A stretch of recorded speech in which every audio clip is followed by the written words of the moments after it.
this coffee is. Does it have enough cream or milk? Maybe. It's good. Happy Tuesday. Taco Tuesday. It is Taco Tuesday. Fat Tuesday. You guys gonna eat tacos tonight? We have tortillas, but do we have stuff for inside the taco? We have Beyond Meat. Oh, okay. So possibly we could have that for dinner. Sure. Oh, did Chloe just burp? Yeah, she burped. So what are we gonna talk about today? Hi, ESLs. Good morning, Ria Sells. Long time no see. You must have been busy with work. How's everything going for you? How's eBay going?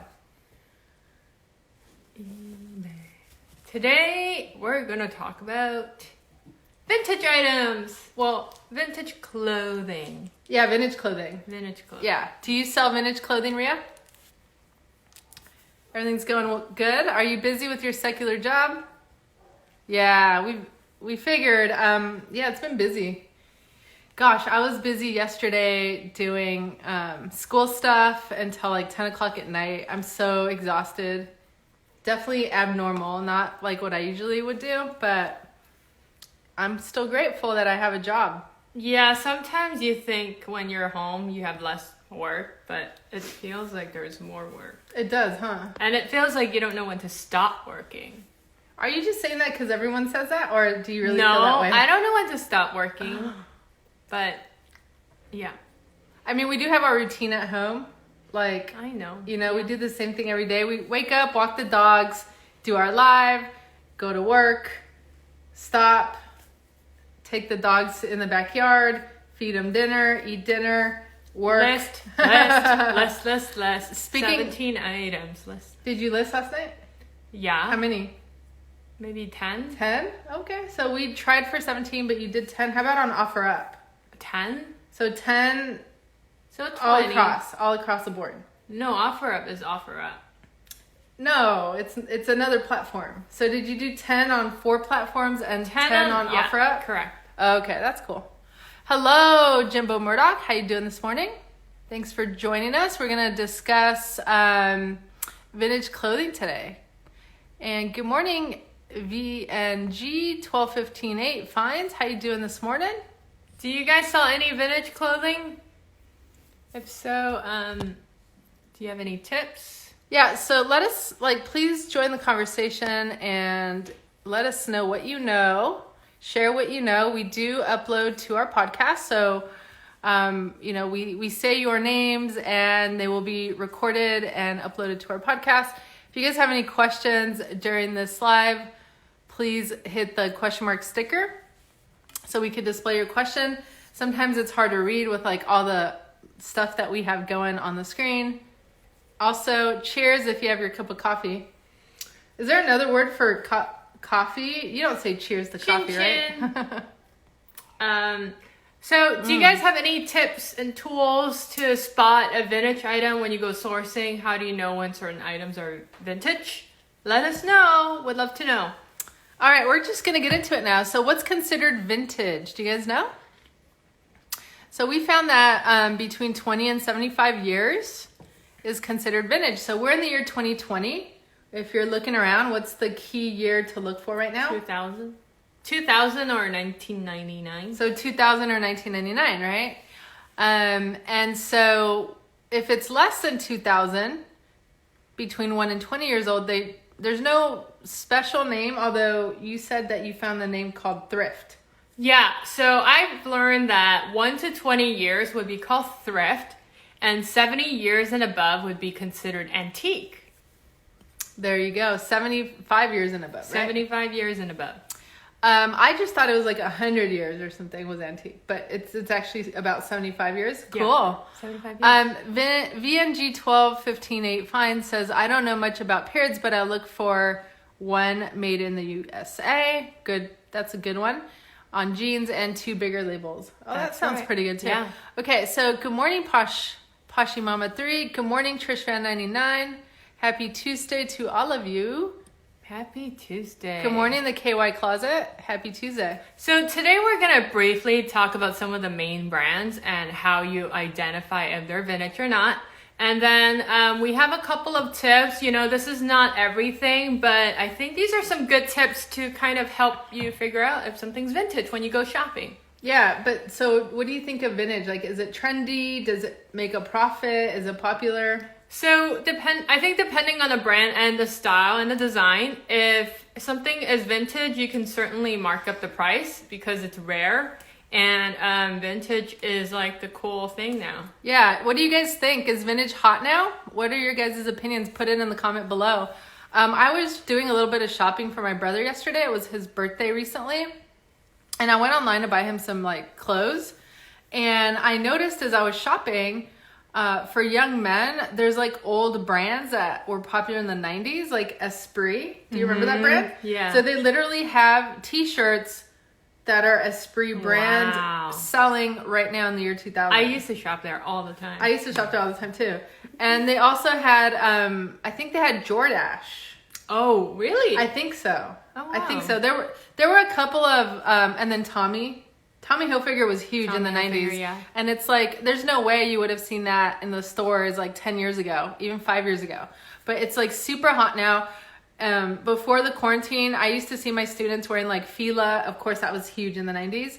And that's huge now, right? It's popular now. But it's hard to tell whether it's new because the companies now are emulating those like styles. Yep. Or if it's really truly vintage, right? So definitely vintage has more value. It's going to be more unique. All right. Good morning, the KY Closet. Good morning, Modest Payoffs. And of course, VNG 1215 Fine says that Champion is making a big comeback. Yep. Was that big in the 90s? It was, yeah. And yeah, we have a couple of Champion shirts, sweatshirts and hoodies, and they're really nice. We do, yeah, that we sourced at a garage sale. So, and that's like where those collaborations came in. Yeah. Which, I mean, they're super cool, like streetwear. So VNG 1215 Fine says you can tell by the weight and the interior feel of a sweatshirt whether it's new from old. So can you tell us more on that, VNG 1215 Fines? Like, which one is the new one? Which one is the old one? So we're going to go through a couple of examples of Levi's jeans. Yep. So first thing is look at the care instruction. Does it have like a written instruction? If it's something like what you see on the picture, it's literally someone like stamp print on the label, and that is basically showing that it's vintage. So the picture says machine wash, hot, normal cycle, tumble dry, wash and dry with like color shrinks approximately 10%. And it's all in English is something I'm noticing. It's not like translated into multiple languages. And it's not in that little flappy tag where you flip around and you could see. It's just on the back of the tag? Yeah, it's literally like a thicker piece of paper. So it's certainly different from what we see nowadays. Another thing about Levi's, I think a lot of you guys know, is that the small E versus the big E.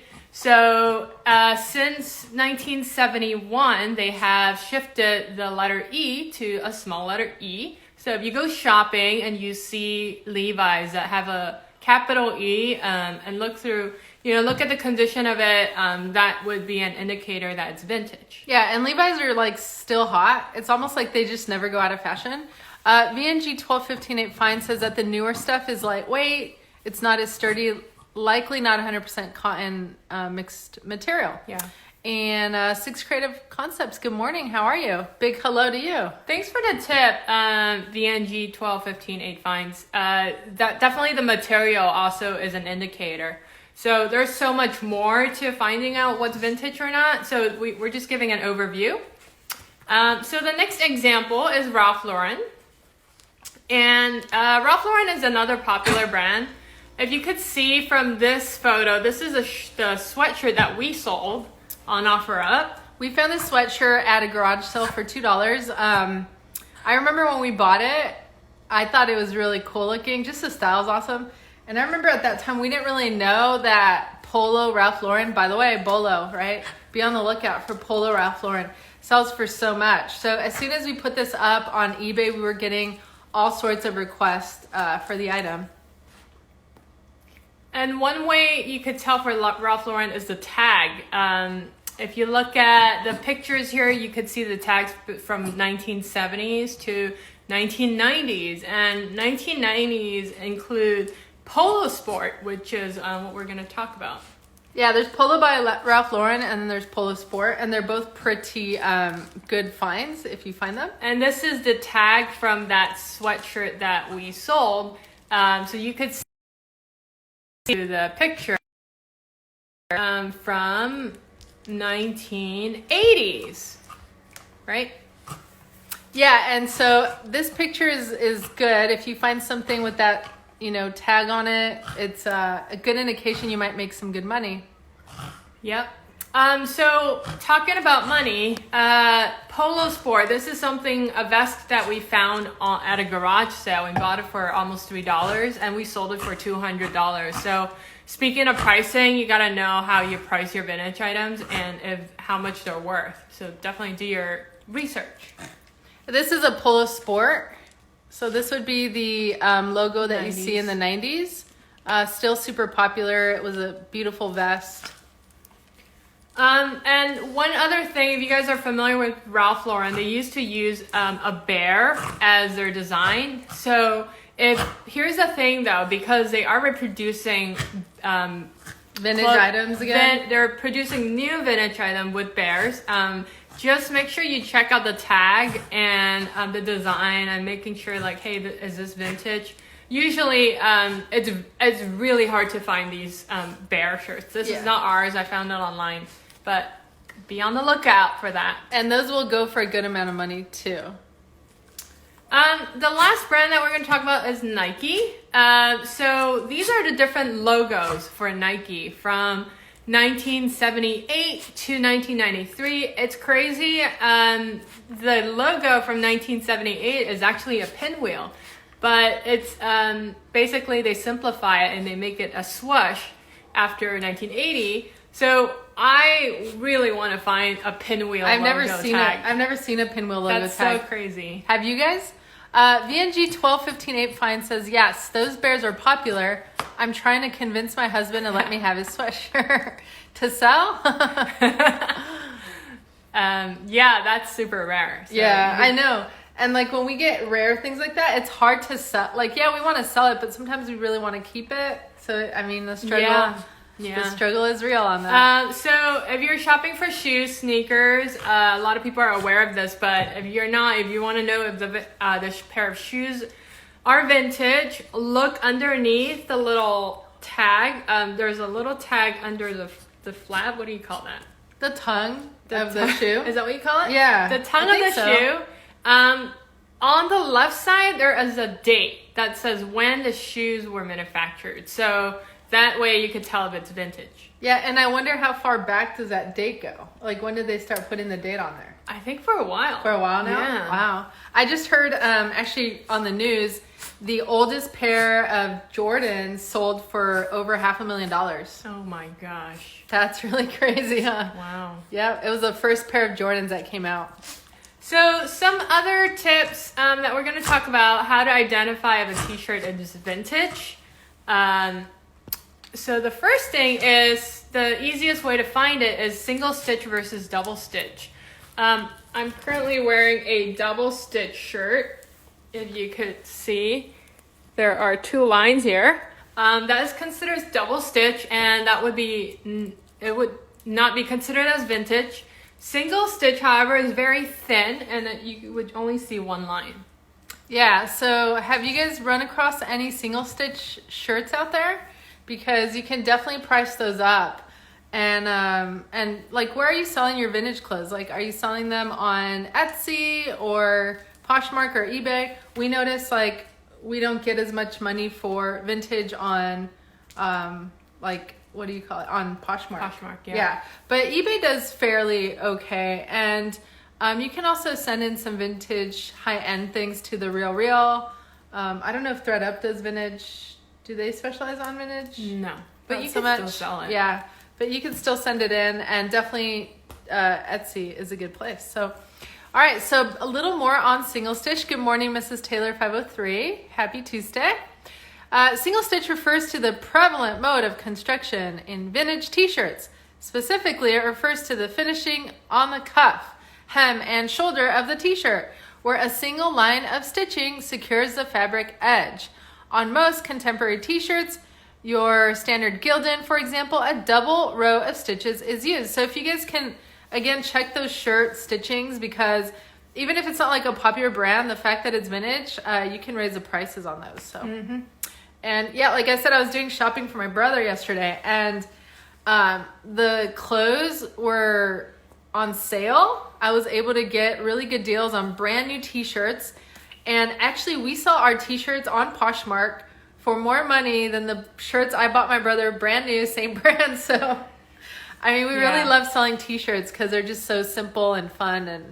And, you know, men like to wear them a lot. We like to wear them at home a lot. Michelle's wearing one now. Yeah. Another way to see if it's vintage is the collar. A mounted collar is sewn on the top of the t-shirt rather than sewn under the fabric. So I don't know if you could see the photo here on the left side. It's very visible that the collar is sewn on the top of the shirt. So that's another way. Yeah, good morning. Am I really bald? How you doing this morning? Happy Tuesday. Good morning. And good morning, Tammy, Tams and Threads. Happy Tuesday to you. If you guys are enjoying our live, if you wouldn't mind hitting the like button. We've seen some of you do that already. Thank you so, so much. We really appreciate that. All right. So Mrs. Taylor 503 says, awesome. Great tip on how to quickly tell. Thanks. You're welcome.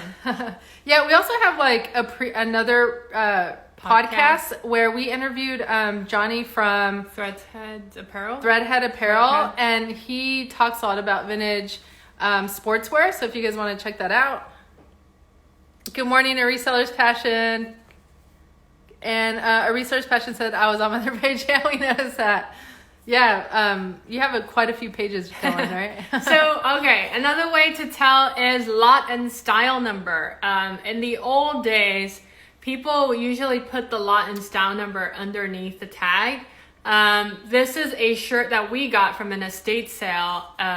This is a Sears brand. You can even tell from the logo. And it was a really cool shirt. You see the single stitching on there too. You don't see any double stitching stuff. Yeah. So that is another way to tell. Let's see. What else? All right. So another way to tell is, and this was a really beautiful pea coat.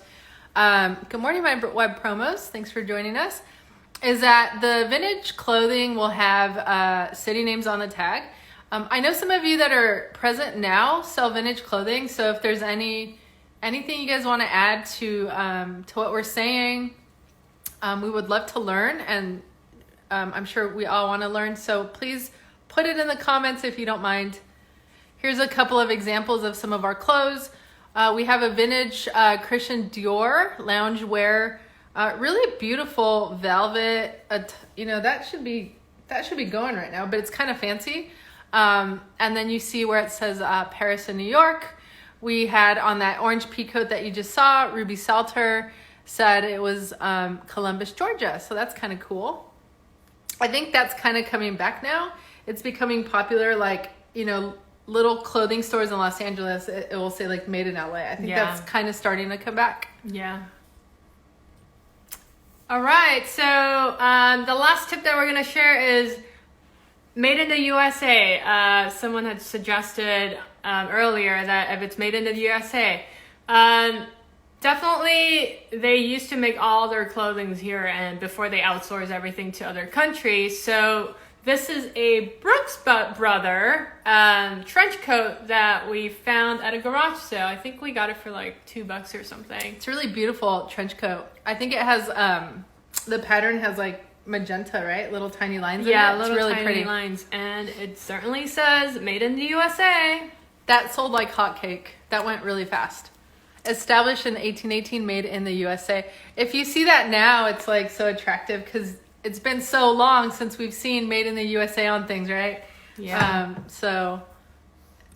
All right. This is not it.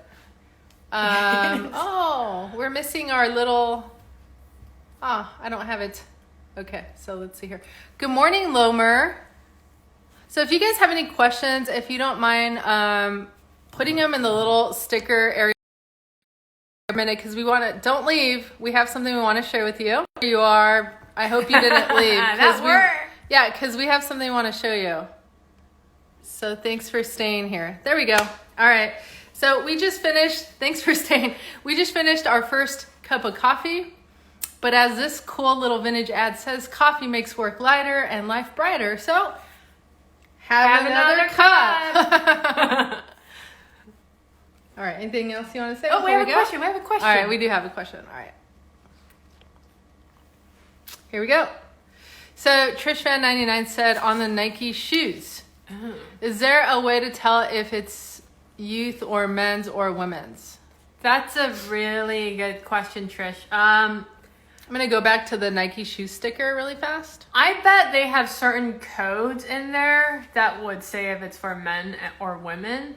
Sometimes they add the letter Y to certain sizes, but I'm not sure about shoes. So I actually want to know about that. So yeah, we're going to have to look that up. We never even thought about that. Do any of you guys know who are watching? Yeah, do any of you guys know the answer to this really good question? I think there is a technical way of reading the code in the middle. The style number, which is underneath the word UK, 395857, that's a style number. So I bet there are certain things within the code that would indicate if it's men or women. Yeah, well, it's a, so VNG 1215.8 says that present day you can look up the style. So yeah, you can, those numbers in there are style numbers, so you can Google it, and then yeah, that's a good way to do it, right? It'll tell you if it's men or women. Yeah. Yeah, but the cool thing now is that, you know, a lot of stuff is like unisex. A lot of women wear men's shoes, and well, not really vice versa, but you could even source youth shoes and sell them as women as well. So that's a great question. Yeah, but that's what I always do, Trish, is I put in the style number and I look for how much they're running for, they're going for. So that's the only way for you to actually find comps too, because it'll be impossible for you to like know what this pair of shoes is called. Or how to even find it online, yeah. Right? So you just have to punch in the style number. Yeah. So Fritz Grid says, I believe the date on the left was the day it was manufactured. That's right. There we go. Cool. Thanks for sharing that. All right, guys. So thank you for joining us this morning. We will upload this on our podcast, and you guys can revisit or hear it again. It will stay forever on IGTV. Fritz Grid says, and the right date is the day it was finished or the shoes were released. Oh, that's a really good tip. Thank you for sharing. We'll put that back up there. Oh, yeah, I do see the two different dates. Oh, okay, awesome. So do you... Thanks, Fritz Grid. So how is it considered vintage? The day it was released or the day it was manufactured? I would say, yeah, I don't know. That's a good question. Okay, well, have a great Tuesday, you guys. Thanks for joining us. We'll be back tomorrow. If you haven't already, we do have a webinar Saturday at 10:30 a.m. It's free. We're going to be talking about OfferUp. We're going to talk a little bit about the platform, where it's going, where it's at now, what kind of things you can sell on there, how much commission you have to pay them, what the shipping fees are. So we're going to answer a lot of big questions. Make sure you register for the webinar. It's free. The link is in our bio. A Reseller's Passion said, to answer your question, manufactured is considered Thanks for letting us know. So there you go. Okay. And yeah, and so have a great Tuesday, guys. See you tomorrow. See ya. Ciao, ciao.